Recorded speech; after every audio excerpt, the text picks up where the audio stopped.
ଜୟ ଜଗନ୍ନାଥ। ପୁରାଣ ପିଢ଼ିକୁ ସ୍ୱାଗତ। ଆଜିର ପ୍ରସଙ୍ଗ ଅତି ବଡ଼ି ଉପାଧି। ଶ୍ରୀ ଚୈତନ୍ୟ ଦେବଙ୍କର ଶ୍ରୀକ୍ଷେତ୍ର ଆଗମନ ସମୟର କଥା। ଶ୍ରୀ ଚୈତନ୍ୟ ମହାପ୍ରଭୁ ଶ୍ରୀକ୍ଷେତ୍ରରେ ରହିବା ସମୟରେ ପ୍ରତ୍ୟେକ ଦିନ ରାତି ହେଲେ ବଡ଼ସିଂହାର ବେଶ ଦେଖିବା ପାଇଁ ଶ୍ରୀମନ୍ଦିରକୁ ଯାଆନ୍ତି। ସେହି ସମୟରେ ଜଗନ୍ନାଥ ଦାସ ଭାଗବତ ଓଡ଼ିଆ ଭାଗବତ ଲେଖି ସାରିଥାନ୍ତି। ପ୍ରତ୍ୟେକ ଦିନ କଳ୍ପବଟ ତଳେ ବସି ସେ ଅଧ୍ୟାୟ ଲେଖେ ଓଡ଼ିଆ ଭାଗବତ ପଢ଼ନ୍ତି। ଶ୍ରୀ ଚୈତନ୍ୟ ମହାପ୍ରଭୁ ଜଗନ୍ନାଥ ଦାସଙ୍କ ଓଡ଼ିଆ ଭାଗବତ ଶୁଣିସାରି ପ୍ରଭୁଙ୍କ ବଡ଼ସିଂହାର ବେଶ ବେଳକୁ ଯାଇ ଗରୁଡ଼ ଖମ୍ବ ପଛପଟେ ଠିଆ ହୋଇ ଅଧ୍ୟାୟ ତାଙ୍କର ଭାବର ପୂଜା ସମର୍ପଣ କରନ୍ତି। ଦିନକର କଥା, ଶ୍ରୀ ଚୈତନ୍ୟ ମହାପ୍ରଭୁ ଭାଗବତ ଶୁଣିସାରି ଗରୁଡ଼ ଖମ୍ବ ପଛପଟେ ଛିଡ଼ା ହୋଇ ନିଜ ଭାବର ପୂଜା ଅର୍ପଣ କରୁଥାନ୍ତି।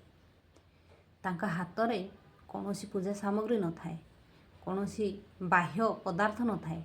ସେ ମାନସିକ ପୂଜା କରୁଥାନ୍ତି, ଅର୍ଥାତ୍ ଆଖି ବୁଜି ଭାବ ବିହ୍ୱଳ ହୋଇ ପ୍ରଭୁଙ୍କୁ ମନେ ମନେ ଚନ୍ଦନ, ସିନ୍ଦୁର, ଫୁଲ ଇତ୍ୟାଦି ସମର୍ପଣ କରନ୍ତି। ଆଖି ବନ୍ଦ କରି ପ୍ରଭୁଙ୍କୁ ନିଜେ ନିଜେ ସଜାନ୍ତି ଏବଂ କୁହନ୍ତି, ପ୍ରଭୁ ତୁମକୁ ଚନ୍ଦନ ଅର୍ପଣ କଲି, ଗ୍ରହଣ କର। ଆହା, କି ସୁବାସିତ ଚନ୍ଦନ! ଆପଣଙ୍କ ଦେହକୁ ବହୁତ ଭଲ ଲାଗିବ, ଆପଣଙ୍କୁ ବହୁତ ବାସ୍ନା ଦେବ। ପୁଣି କହନ୍ତି, ପ୍ରଭୁ ଆପଣଙ୍କୁ ସିନ୍ଦୁର ଅର୍ପଣ କଲି। ଆହା, ଏ ସିନ୍ଦୁର ଲଗାଇ ଆପଣ କେତେ ସୁନ୍ଦର ଦିଶୁଛନ୍ତି। ମନେ ମନେ ଆଖି ବନ୍ଦ କରିଥାନ୍ତି ଏବଂ ନିଜେ ଗୋଟିଏ ଗୋଟିଏ ଦ୍ରବ୍ୟ ପ୍ରଭୁଙ୍କୁ ସମର୍ପଣ କରୁଥାନ୍ତି। କହୁଥାନ୍ତି, ପ୍ରଭୁ ଆପଣଙ୍କୁ ଗୀତ ଗୋବିନ୍ଦ ଲିଖିତ ଥିବା ଖଣ୍ଡୁଆ ବସ୍ତ୍ର ପ୍ରଦାନ କଲେ। ଆହା, ଏ ଉତ୍ତରୀୟ ପକାଇ ପ୍ରଭୁ ମୋର କେତେ ସୁନ୍ଦର ଦିଶୁଛନ୍ତି। ଏହିପରି ମାନସିକ ପୂଜା ଅର୍ପଣ କରନ୍ତି।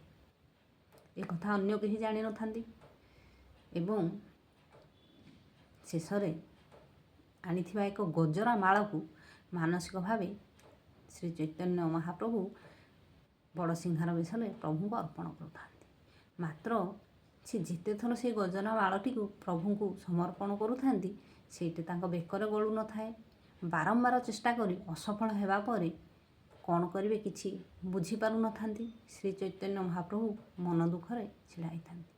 ଏହି ସମୟରେ ତାଙ୍କର ପଛପଟୁ କେହି ଜଣେ କହିଲେ, ଗଣ୍ଠିଟିକୁ ଖୋଲିଦିଅ, ଗଣ୍ଠିଟିକୁ ଖୋଲିଦିଅ।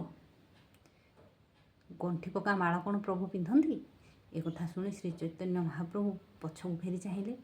ଦେଖିଲେ ପଛପଟେ ଭାଗବତାକାର ଶ୍ରୀ ଜଗନ୍ନାଥ ଦାସ ଛିଡ଼ା ହୋଇଛନ୍ତି ଏବଂ ତାଙ୍କୁ କହୁଛନ୍ତି। ଚମକି ପଡ଼ିଲେ ଚୈତନ୍ୟ ମହାପ୍ରଭୁ।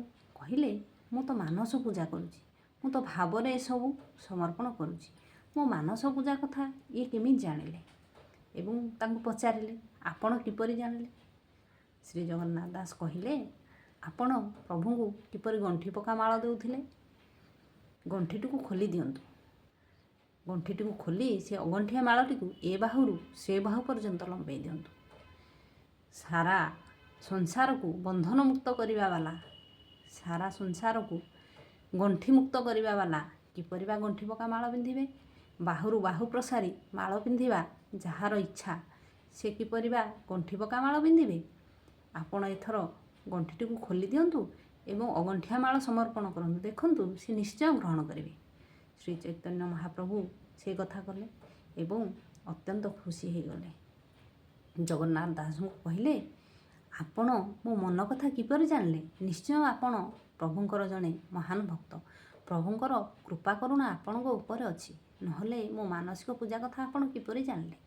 ଏ କଥା କହି ନିଜ କାନ୍ଧରୁ ଉତ୍ତରୀୟଟି କାଢ଼ି ଚୈତନ୍ୟ ମହାପ୍ରଭୁ ଜଗନ୍ନାଥ ଦାସଙ୍କ ବେକରେ ପକାଇଦେଲେ ଏବଂ କହିଲେ, ଆଜିଠାରୁ ତୁମେ ଅତି ବଡ଼ି, ଆଜିଠାରୁ ତୁମ ନାମ ପୂର୍ବରୁ ଅତି ବଡ଼ି ଉପାଧିଟି ଲାଗିବ।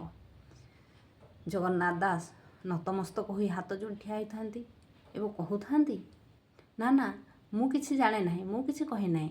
ଆପଣ ଯାହାକୁ ମାଳ ଅର୍ପଣ କରୁଥିଲେ ସିଏ ମୋତେ କହିଲେ, ସିଏ ଯାହା କୁହନ୍ତି ମୁଁ ତାହା ହିଁ ପ୍ରକାଶ କରେ।